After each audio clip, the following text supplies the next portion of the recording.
Monsieur, bonjour et soyez les bienvenus sur RTI 1. En Côte d'Ivoire, les deuxièmes journées de la fonction publique hier dans la commune de Cocody, événement présidé par le vice-président de la République, Timoko Méliette Koné. Les fonctionnaires et agents de l'État ont exprimé leur reconnaissance et gratitude au président de la République, Alassane Ouattara. Ils ont également souligné qu'ils vont défendre la trêve sociale dans tout le pays. Le point dans le journal de 13h. Toujours à Abidjan, le deuxième dialogue du partenariat Côte d'Ivoire-Union européenne autour du thème « Soutien réciproque et responsabilité partagée ». C'était en présence du Premier ministre Patrick Achi.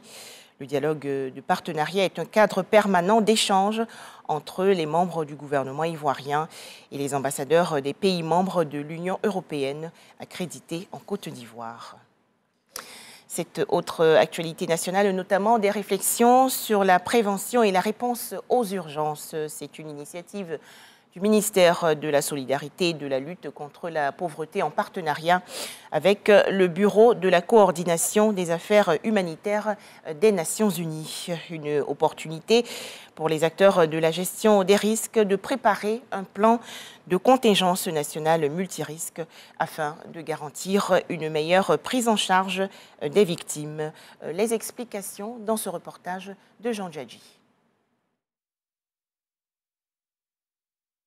Session interactive d'échange entre le personnel du ministère de la Solidarité et les experts du Bureau de la coordination des affaires humanitaires des Nations Unies, OCHA. La cartographie des zones les plus touchées par les sinistres en Côte d'Ivoire est présentée. Voici l'une des étapes de l'élaboration du plan national de contingence multirisque.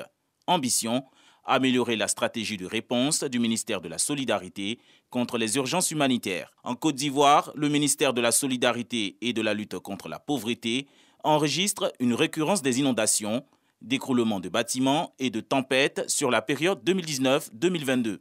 Au vu des rapports, renforcer la préparation opérationnelle devient une priorité pour l'État de Côte d'Ivoire. Nous allons identifier les aléas et les risques. Nous allons identifier les personnes et ressources qui vont intervenir. Nous allons évaluer aussi les besoins et nous allons intervenir en temps opportun pour tout ce qui va arriver comme risque et catastrophe en Côte d'Ivoire. Le renforcement des capacités du personnel du ministère de la Solidarité et leur familiarisation aux outils de gestion de risque sont les objectifs spécifiques de ces travaux. En image, l'actualité hors de chez nous au Cameroun, bilan revu à la hausse après le glissement de terrain survenu à Yaoundé, la capitale politique. Au moins 14 personnes sont mortes dans l'éboulement d'une colline du quartier Damas. Ces personnes assistaient à une cérémonie de funérailles. L'Iran reconnaît plus de 300 morts depuis le début des manifestations dans le pays. À noter que ce chiffre se rapproche de celui diffusé par l'organisation non gouvernementale Iran Human Rights, basée en Norvège, et qui fait état d'au moins 416 personnes mortes dans la répression des manifestations après le décès de la jeune Mahsa Amini. Enfin, 3 Palestiniens ont été tués dans des heurts nocturnes avec les forces israéliennes en Cisjordanie occupée, théâtre ces derniers mois d'une recrudescence des violences. Annonce faite aujourd'hui par le ministère palestinien de la Santé.